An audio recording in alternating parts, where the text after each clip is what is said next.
नमस्कार साथियों, स्वागत है आपका हमारे online YouTube channel maths with Ganesh के साथ में। सर्वप्रथम आप सभी लोगों को आज के पावन पर्व गुरु पूर्णिमा की हार्दिक शुभकामनाएं। सभी विद्यार्थी स्वस्थ रहें, अच्छे रहें और अच्छे से पढ़ें। आज हम आपके लिए लेकर आए हैं कक्षा 10 की प्रश्नावली 3 दो चर वाले रैखिक समीकरण युग्म, जिसमें पढ़ेंगे हम लोग प्रश्नावली 3.1 जो कि आरबीएससी के सिलेबस की पहली लाइन है। तो चलिए देखिए, हमारा प्रश्नावली 3.1 का पहला सवाल हमारे सामने है। आफ्ताब अपनी पुत्री से कहता है कि 7 वर्ष पूर्व मैं तुमसे 7 गुनी आयु का था। एक आफ्ताब नाम का एक व्यक्ति है, वह अपनी पुत्री से ये बात कह रहा है कि भाई आज से ठीक 7 वर्ष पूर्व अर्थात पहले मेरी आयु तुम्हारी आयु की 7 गुनी थी, परंतु अब से 3 वर्ष बाद, आज से ठीक 3 वर्ष बाद मेरी आयु तुमसे केवल 3 गुनी रह जाएगी। इस स्थिति को बीजगणित रूप में व ग्राफ रूप में व्यक्त करिए। सबसे बड़ी बात है, ध्यान रखना, बोर्ड एग्जाम में ऐसे प्रश्नों को 1 नंबर में भी दे देता है जिसमें केवल हमसे बीजगणित रूप पूछा जाता है। और जब 4 नंबर, अब तो ये पैटर्न है जो 4 नंबर का हो चुका है पिछले वर्ष से, तो ये 4 नंबर में यह आपसे ग्राफ भी पूछ सकता है। यदि 1 नंबर में आए तो हमको केवल समीकरण लिख कर आने हैं, और यदि हम 1 से अधिक नंबर में पूछे तो इसका ग्राफ भी हमको बनाकर आना पड़ेगा। तो देखिए, यहाँ हमसे पूछा गया इस स्थिति को बीजगणित रूप में व्यक्त कीजिए। सबसे पहले हम पढ़ क्या रहे हैं, हम पढ़ रहे हैं 2 चर वाले, तो अर्थात हमको 2 चर मानने पड़ेंगे। और 2 चर के नहीं 2 व्यक्तियों के लिए माने जाते हैं, जिसमें पहला व्यक्ति है आफ्ताब और दूसरी है उसकी पुत्री। और सबसे बड़ी बात है कि देखिए, आज से 7 वर्ष पूर्व और अब से 3 वर्ष बाद, तो दोनों ही कोटेशंस में वह आज की बात हमसे करवा रहा है। तो हम आज की उनकी उम्र मान लेते हैं, आज की उनकी आयु मान लेते हैं। देखिए, माना आफ्ताब की आयु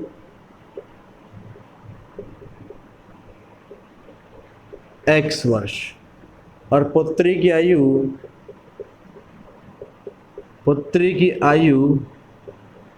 y वर्ष हो जाती है। ठीक है सर। देखिए, 7 वर्ष पूर्व, तो बात करते हैं 7 वर्ष पूर्व, तो ये वर्तमान आयु है। यहाँ थोड़ा अपन करते हैं इसका थोड़ा करेक्शन कि वर्तमान आयु x की वर्तमान आयु y। देखिए, 7 वर्ष पूर्व, ध्यान देंगे, आज से 7 वर्ष पूर्व, तो इसका तात्पर्य है कि आज जितनी आयु है उसमें 7 वर्ष कम कर दीजिए तो वो 7 वर्ष पूर्व चले जाएंगे। देखिए, यहाँ लिखते हैं आफ्ताब की आयु x को और यहाँ लिखते हैं उसकी पुत्री y को। 7 वर्ष पूर्व तो 7 वर्ष कम कर दीजिए दोनों में से। अब प्रश्न में क्या कहा गया है कि 7 वर्ष पूर्व मैं तुमसे 7 गुनी आयु का था। कौन? आफ्ताब। तो आफ्ताब 7 गुनी आयु का था, तो क्या करेंगे, देखिए यहाँ पर आफ्ताब पुत्री की आयु का 7 गुना था, तो पुत्री की आयु में किसका गुना कर देंगे? 7 का। फिर सुन लीजिए, आफ्ताब पुत्री से कहता है कि मैं तुमसे 7 वर्ष पूर्व मैं तुमसे 7 गुनी आयु का था, तो पुत्री से 7 गुनी का था, तो पुत्री का ही 7 गुना हो जाएगा। देखिए, x - 7 बराबर 7 के अंदर गुणा करते हैं, 7y - 7 49। देखिए, x 7y प्लस का इधर आएगा तो माइनस का 7y बराबर, ध्यान देंगे 7 जो माइनस का है जब इधर जाएगा तो माइनस का 49 में हो जाएगा प्लस का 7। तो x - 7y बराबर 49 में 7 जाएंगे तो मिलेगा माइनस का 42, जिसका मान होता है समीकरण नंबर 1। अब चले देखिए, अब बात करते हैं 3 वर्ष बाद, यही बात कर लेते हैं 3 वर्ष बाद। आज से 3 वर्ष बाद है, तो आज अगर उनकी x और y है तो 3 वर्ष बाद आज से 3 अधिक, तो देखिए आफ्ताब x और पुत्री y 3 वर्ष बाद दोनों के 3 वर्ष अधिक हो जाएंगी। तो आफ्ताब कहता है कि 3 वर्ष बाद मैं केवल 3 गुनी आयु का रह जाऊंगा, तो पुत्री की 3 गुनी, तो पुत्री का कितना करेंगे? 3 गुना करते हैं। देखिए,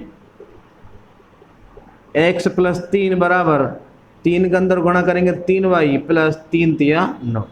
एक्स वाई वाले एक तरफ देखिए, x प्लस का आएगा इधर हो गया माइनस का 3y और जब 9 प्लस का 3 इधर जाएगा पक्षांतर हो करके, तो क्या मिल जाएगा अपने को x माइनस 3y बराबर मिलेगा 6। समीकरण नंबर कितना आ गया? समीकरण नंबर हमको मिल जाते हैं 2। अब इन 1 और 2 की सहायता से हम इनके ग्राफ निकालते हैं। देखिए यही हम पक्षांतरण करेंगे तो x को x लिखेंगे। देखिए x को x बराबर माइनस का 42, ये माइनस का 7y जब इधर जाएगा पक्षांतरण होकर के तो हो जाता है प्लस का 7y। यहाँ इसको कर लीजिए बॉक्स में बंद। अब निकालते हैं इसके लिए 2 मान। नंबर 1, हमने पक्षांतरण किया है y का, तो y के मान अपनी ओर से रखते हैं। देखिए y का मान नंबर 1 रखते हैं 0 पर। देखिए x का मान कितना मिलेगा? x बराबर माइनस का 42। देखिए जब यहाँ y का मान 0 रखेंगे तो 7 गुणा क्या आएगा? 0। तो 7 गुणा 0 कितना होगा? 0 होगा। और 0 को 42 में जोड़ेंगे तो कितना मिलेगा हमको? 42 ही मिल जाएगा। तो हमको एक मान यहाँ पर इस प्रकार से मिल जाता है। नंबर दूसरा देखिए, अब रखते हैं y बराबर, जब 42 में मान चल रहा है तो हम यहाँ पर 7 का ही कोई मान रखने का प्रयास करते हैं। देखिए हम यहाँ पर 7 लिख लेते हैं। क्या लिख लेते हैं? 7। तो देखिए x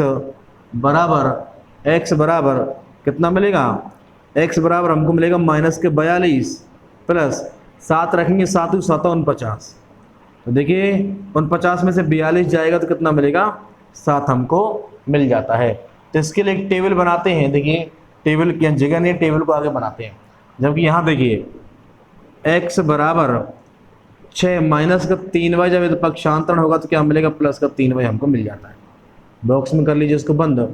अब y के मान रखते हैं नंबर 1, y बराबर 0 पर। देखिए y बराबर 0 रखेंगे तो x का मान कितना मिलेगा? x बराबर 6 प्लस, देखिए y का मान क्या रखेंगे? 0। तो 3 गुणा 0 करेंगे तो कितना मिलेगा अपने को? 0 मिल जाता है। और 0 को जब 6 में जोड़ेंगे तो कितना मिलेगा अपने को? 6 ही प्राप्त होगा।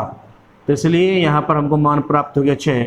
नंबर दूसरा देखिए, इस बार y का मान देखिए 6 के अकॉर्डिंग रखते हैं, तो हम रखते हैं y का मान 2 3 या कुछ भी 3 रख लेते हैं। देखिए हम रखते हैं y का मान 3 पर। तो देखिए x का मान कितना मिलेगा? x बराबर हमें x बराबर मिलेगा 6 प्लस 3 की जगह पे कितना रखेंगे? y के स्थान पर 3 रखेंगे। 3 तिया 9, 9 और 6 कितना मिल जाता है? 9 और 6 हमको मिल गया 15। ठीक है सर। तो इस प्रकार से हमें यहाँ पर इनके मान प्राप्त हो जाते हैं सारणियों के। अब बनाते हैं इसकी हम एक टेबल। देखिए टेबल में आप इसको थोड़ा उतार लीजिए, देख लीजिए। इसके बाद हम इसको रफ करने के बाद हम इसकी टेबल तैयार करते हैं और इसका ज्यामितीय निरूपण भी करते हैं।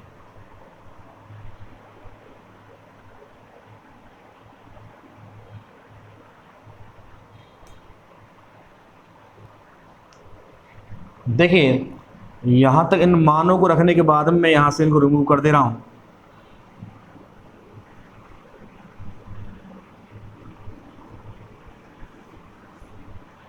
इनके हम टेबल बना लेते हैं। देखिए पहले समीकरण की टेबल बनेगी, जितने मान बनाए हैं ना उतने ही डंडे बीच में खींच देंगे, 1 और 2। तो x और y। देखिए y के क्या मान है? y का मान पहले हमने रखा है 0 और फिर बाद में रखा है 7। 0 रखने पर हमको मिला 42 और 7 रखने पर हमको मिला है 7 रखने पर हमको मिला 7। अब इस समीकरण की टेबल देखिए, x और y का मान रखा है 0 और रखा है हमने 3। 0 पर हमको मिलता है 6 और 3 पर हमको मिलेगा 15। इस प्रकार से हमने दोनों समीकरणों की टेबल बना ली है। अब इसका ग्राफ बनाते हैं। देखिए सबसे बड़ी बात है कि ग्राफ में x का उच्चतम मान क्या है? देखिए x का उच्चतम मान 42 है, 7 6 और 15। तो उच्चतम मान 42 है, तो 42 को ग्राफ में लाने के लिए जो एक बड़ा खाना होगा, जो एक एकक होगा अपना, वह हम 7 का लेंगे, वह हम 7 का इकाई का लेंगे। देखिए इस प्रकार हम अपना एक ग्राफ बनाते हैं।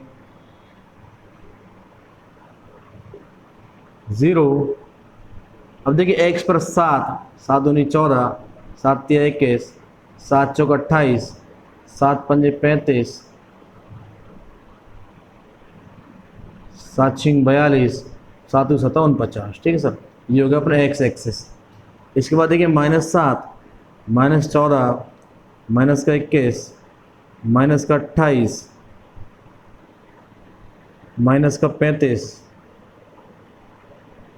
-42, -49, ये मिलता है एक्स डैश। वाई का देखिए, वाई का उच्चतम मान कितना है, 7 है। तो 1 2 3 4 ले लीजिए, 1 2 3 4 5 6 7, और एक फालतू ले लीजिए 8, और यहाँ लिखते हैं वाई। इसी प्रकार -1, -2, -3, -4, और यहाँ लिखते हैं, क्योंकि वाई के मान की माइनस में हमें नीड नहीं है इतनी, तो इतने अधिक मान लिखने की कोई आवश्यकता नहीं है। देखिए यहाँ पर मान रखने का प्रयास करिए। देखिए पहले, सबसे पहले लिखते हैं ये वाला, x पर -42 है लेकिन y पर 0, अर्थात तो y पर चलना ही नहीं है, अपने को खाली x का मान रखना -42। तो x एक्सिस पर ये प्लस वाला है 42, ये रहा माइनस का, तो यहाँ पर हमने गोला बना दिया इस प्रकार से। ठीक है सर, इस प्रकार से हमने गोला बना दिया। अब x का मान है 7 और y का मान भी कितना है, 7। तो x का मान 7 ये रहा और y का मान 7 ये रहा, ये लगभग यहाँ पर अपने को ये मान प्राप्त हो जाता है। इन दोनों मानों को मिलाकर के एक लाइन बनाते हैं। देखिए इस प्रकार से हमने यहाँ पर ये लाइन बना दी है। इन दोनों लाइनों को मिलाते हुए रेखा जरा भी टेढ़ी नहीं होनी चाहिए। देखिए मैं बोर्ड पर बना रहा हूँ, हो सकता है कि त्रुटि मिलेगी, और संभव है बिल्कुल त्रुटि मिलेगी इसमें लाइन खींचने में, लेकिन आप लोग अपने ग्राफ पेपर पर शालीनता से और धैर्यपूर्वक बनाएंगे तो आपको बिल्कुल सटीक लाइन आपको प्राप्त होगी। इस रेखा का जो समीकरण है वह यहाँ पर लिख दीजिए। हमारा जो समीकरण मिला था वह मिला था, जो हमें समीकरण मिला था वह मिला था x - 7y बराबर के -42।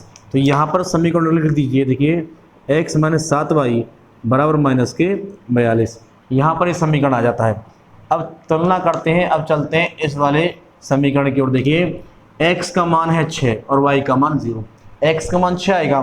देखिए ध्यान रखना, इनके बीच में 7 लिया है हमने, तो 7 का मतलब है कि इसके अंदर जब देखिए 0 से और 7 के बीच में छोटे छोटे जो एक खाने होते ना, ये 10 डंडे होते, 10 लाइन्स होती हैं छोटी छोटी।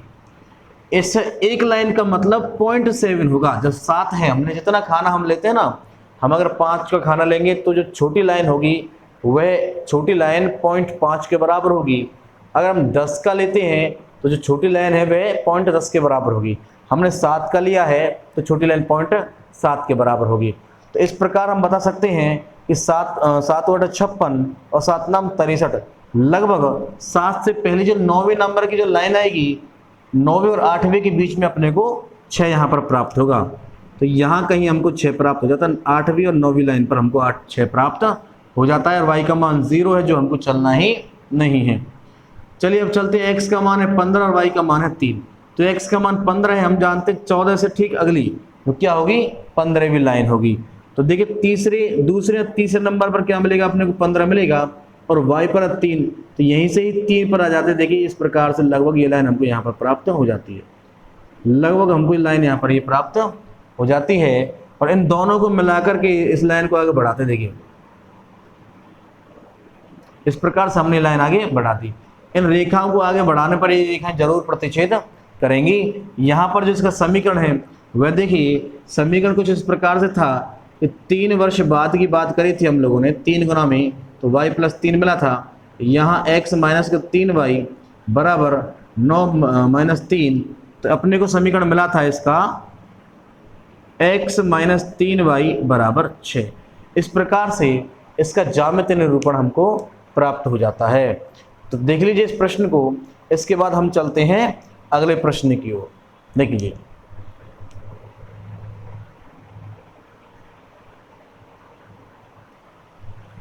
चलिए साथियों, अब चलते हैं 3.1 के दूसरे प्रश्न की ओर, जो कुछ इस प्रकार से है कि क्रिकेट टीम के कोच ने 3900 रुपये में 3 बल्ले और 6 गेंदें खरीदी।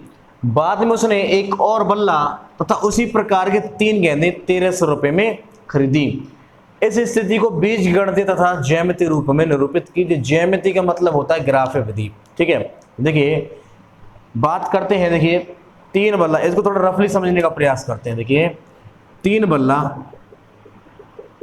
6 गेंद, पैसे 3900 रुपये जो है अपने 3900, और 1 बल्ला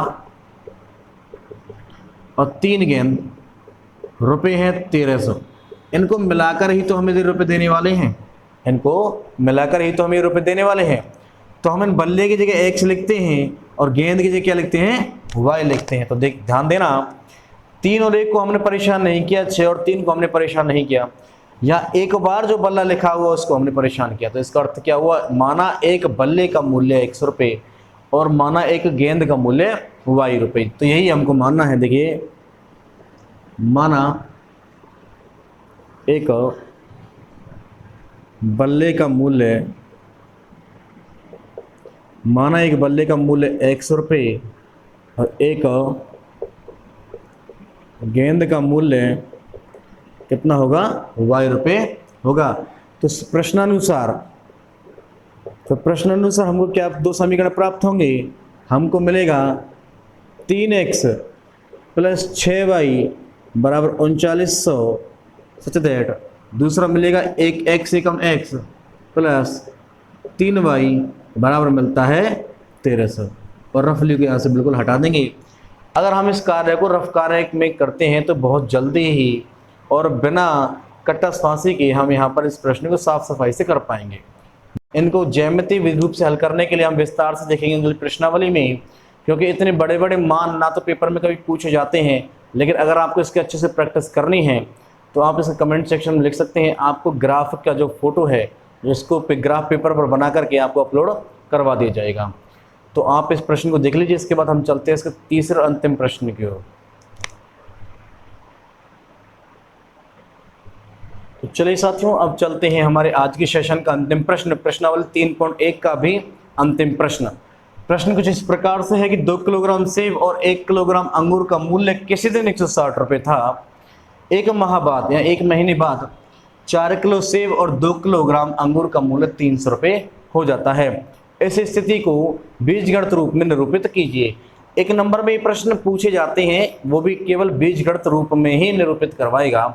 यदि इसमें ज्यामिति पूछता है तो आपको ग्राफ भी बना कराना पड़ेगा, जिसके लिए हम प्रश्नावली 3.2 में काफ़ी सारे प्रश्न करने वाले हैं। तो इस ग्राफ की चर्चा हम उसी प्रश्नावली में करेंगे। देखिए यहाँ पर हम इसके बीजगणित रूप की चर्चा करते हैं, तो यहाँ फिर से उन्हीं कोटेशंस को लिख लीजिए जो मेन इसकी लाइन है। कौन सा, 2 किलोग्राम सेब, 2 किलोग्राम सेब, ये रफ कार्य करना है आपको पहले, और उसके बाद 1 किलोग्राम अंगूर, 1 केजी अंगूर, और कुल मिलाकर पैसे कितने दिए, पैसे दे दिए 160 रुपये के थे। लेकिन 1 माह बाद 4 किलोग्राम सेब, तो 4 केजी सेब प्लस 2 किलोग्राम अंगूर, 2 केजी अंगूर, ठीक है साहब, 2 केजी अंगूर कितना, 300 रुपये का, ठीक है। कितने रुपये का, 300 रुपये का। देखिए यहाँ पर मैंने क्या बोला, ये अंक हैं जो हम इनको बदल नहीं सकते, ये अंक हमारे निर्धारित हैं। इसके अलावा जो भी है वही हमको मानना पड़ेगा। तो किलोग्राम सेब, किलोग्राम सेब, किलोग्राम अंगूर और किलोग्राम अंगूर, इन्हीं को ही हमको चरबद्ध मानना पड़ेगा। जैसे किलोग्राम सेब को क्या मानेंगे x और किलोग्राम अंगूर को क्या मानेंगे y। तो किलोग्राम अर्थात 1 किलोग्राम, तो यहाँ क्या लिखेंगे, माना